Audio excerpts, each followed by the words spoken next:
Well, good morning, everyone, and thank you, Gifford, very much for this invitation. And it's a pleasure to be at Ars Electronica. We've long admired the vision and clairvoyance that's come out of Ars and the ideas that have permeated the scientific, the artistic, the design, the technology worlds, and it's very much an honor to be here.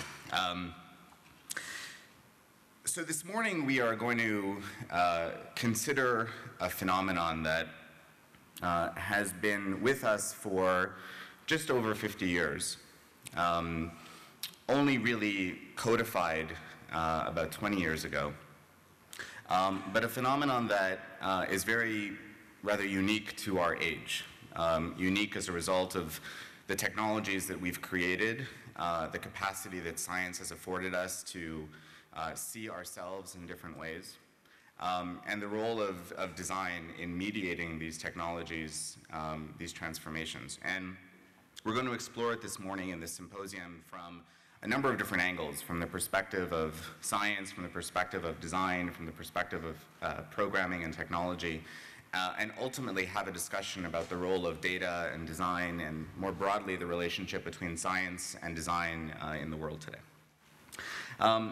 So before we begin, it actually seems fitting that I was told yesterday that actually one of our interpreters this morning was with you during the moon landing, and was your voice. And so it seems sort of a fitting tribute to Neil Armstrong, who recently passed, and whose kind of vision is very much in this chamber this morning, and in sort of the discussions we're going to talk about today, that we have that echo with us. So I'm going to begin by kind of setting the stage for this discussion over the next 20 minutes or so. We'll have 4 illustrious speakers who we've invited to share their thoughts with you, and then we'll have some conversation and have a great, hopefully, great discussion with you as it rains outside in Linz. We're inside, and we'll have a sort of hopefully very provocative conversation over the next few hours. So I want to begin our story in the 1960s, back in 1966, and begin with Bucky Fuller and a vision and an idea that he set forth, and a recognition about what was required in order for us to compel a greater awareness of the state of civilization at that time. He and others in that moment, including Stuart Brand, who was the visionary behind the whole Earth catalog, recognized that without compelling some profound new recognition and understanding of the fragility of the planet, we really were unable to wrestle with the challenges of that moment. We were ill-equipped to manage civilization. Stuart Brand said this. He said, "The sight of the entire planet, seen at once, would be quite dramatic and would make a point that Bucky Fuller was always ranting about, that people act as if the Earth is flat, when in reality it is spherical and extremely finite, and until we learn to treat it as a finite thing, we will never get civilization right." This is 1966 in San Francisco, and Stuart Brand had this notion that what was missing was an image. What was missing was some singular piece of artistic or design or human expression that would galvanize society as a whole towards some awareness, towards some more substantial societal change. And out of that came a vision for a project, what began as a movement and a pin. Why haven't we seen a photograph of the whole Earth yet? And Stuart Brand created this pin and wore it and shared it with McLuhan and Bucky Fuller and other great thinkers of the day. And then this pin started spreading from Berkeley and campuses on the West Coast to campuses on the East Coast, and eventually really all over the world. And we began to call attention to the need for our strong desire for an image of our planet, of what we in fact look like. And we set out very consciously to seek this image, We said that without it, we would not be able to achieve the intellectual transformation that was required of the day. This is 1966. And then in 1968, we got this. We got Earthrise. And for the first time, we saw ourselves from outside of the system that we were a part of, that we are a part of. And this image, for us at the time, transformed society. It was at first romantic. It was for some frightening, for some humbling. It catalyzed a whole range of emotions across society, but more than anything, it focused us. It focused us on a common view of the world that ultimately led to a sense of our fragility. Astronauts who had the pleasure of, and the great privilege of, traveling outside the Earth and seeing it from above, around that time started to come back and share with us the perspective that they had gained from stepping outside the system that they were a part of. Rusty Schweikart, who is one of the Apollo astronauts, said this: "You realize that on that little blue and white thing is everything that means anything to you. All of history and music and poetry and art, and you realize that there's something new there, that the relationship is no longer what it once was." And this fantastic capability of that image, and in this case of that experience, of the physical experience of stepping outside the system that you're a part of, later in 1987 became coined as the overview effect by Frank White in a book. And the overview effect is very much the subject, the undertone of our conversation this morning. The effect compelled, catalyzed by stepping outside the system that you're a part of and seeing it anew. We know the rest of this story. In only 2 short years after we saw Earthrise, we gave birth to this. This is the first Earth Day in 1970. And over the 20 years that followed, Earth Day grew in size and scope around the world. In 1990, went global with hundreds of millions of people on a single day recognizing the fragility of the planet. In the United States, the image that gave birth to the movement gave birth to the Environmental Protection Agency, gave birth to regulation, gave birth to a set of policy frameworks that forever changed America and arguably the world. A single image that caused us all to experience the overview effect galvanized a social movement and the movement that was required of that moment in time.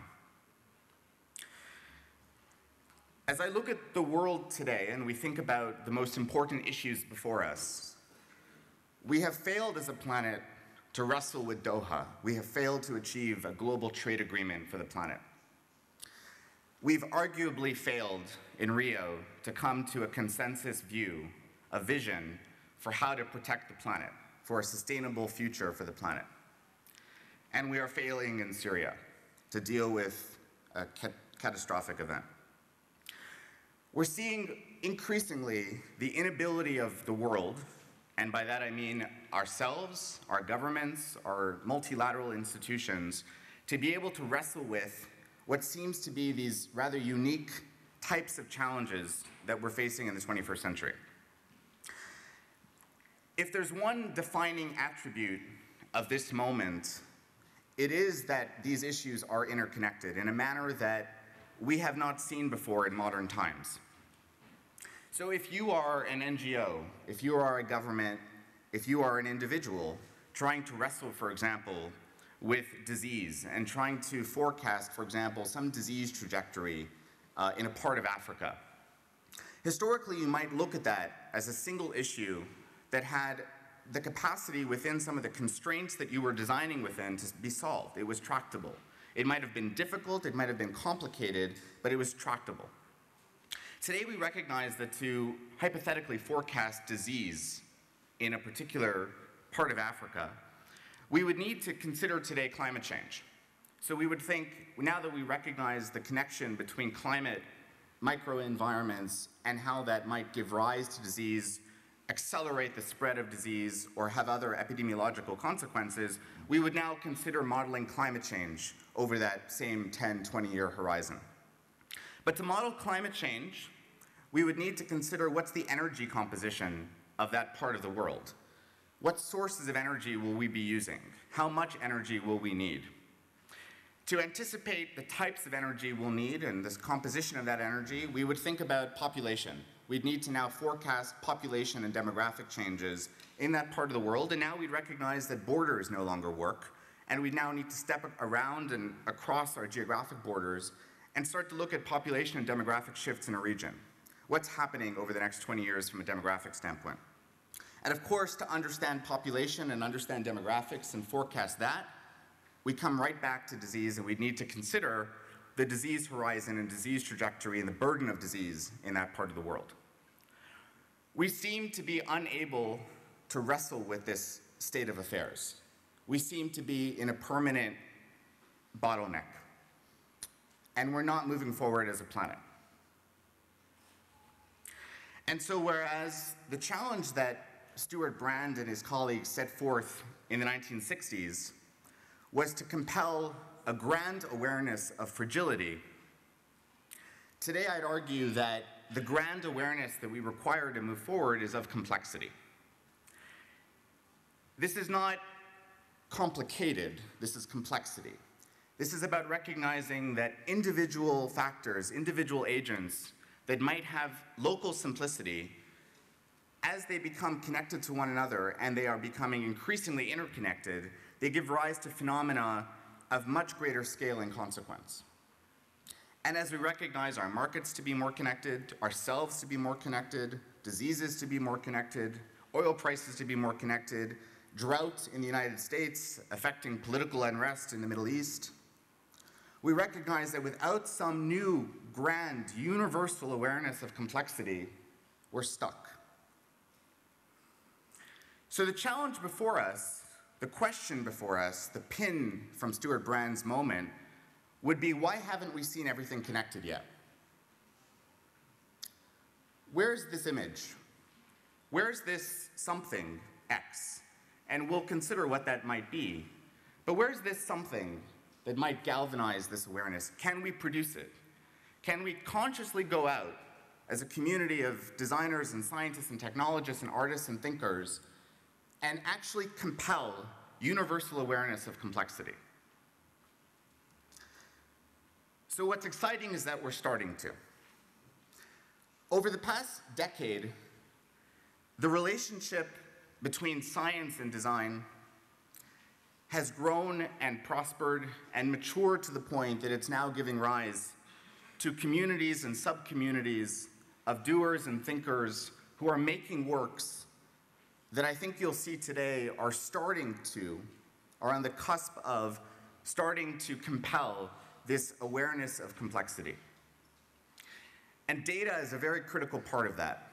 So data sits somewhere in this space between science and design, where advances in science are giving rise to tremendous amounts of data. Advances in science through technology are giving rise indirectly to tremendous amounts of data. And design is serving as the means of mediating the tremendous amount of data that we have, of giving us the capacity to interact with it. And so what we're going to explore today is this very specific opportunity and realm of visualization of data visualization, that might hold the potential to create the kind of images that are required in order to galvanize this awareness of complexity. This is what this is starting to look like. We're seeing projects, and I will do this very briefly, and our other speakers will take you through work in more detail and with greater knowledge. We are starting to see projects that are showing us the connection between disease. We're starting to understand the human body as a complex system in ways that we weren't able to before. We're now starting to take millions of electronic health records that are digitized, and we are able to look for the correlation between disease and start to understand ourselves a little bit better and get new images of ourselves. We're starting to see the connection between knowledge itself. We're starting to see how information that we're producing as humans is connected across disciplines and start to see a transformation in the knowledge scape. We're starting to understand the spread of information. This is actually looking at the uprising, the beginning of the Arab Spring through Twitter, and understanding how a conversation might spread over time. We're starting to look at our cities differently. This is using, again, social media data to give us a sense of where tourists and locals in a particular city might cluster. So by developing proxies through data, and we'll talk about this idea this morning, oftentimes we're not directly measuring what we seek to understand. We're looking for proxies. We're looking for substitutes that might get us at an understanding of some complex human phenomenon, but through data that's now available to us, as is the case here.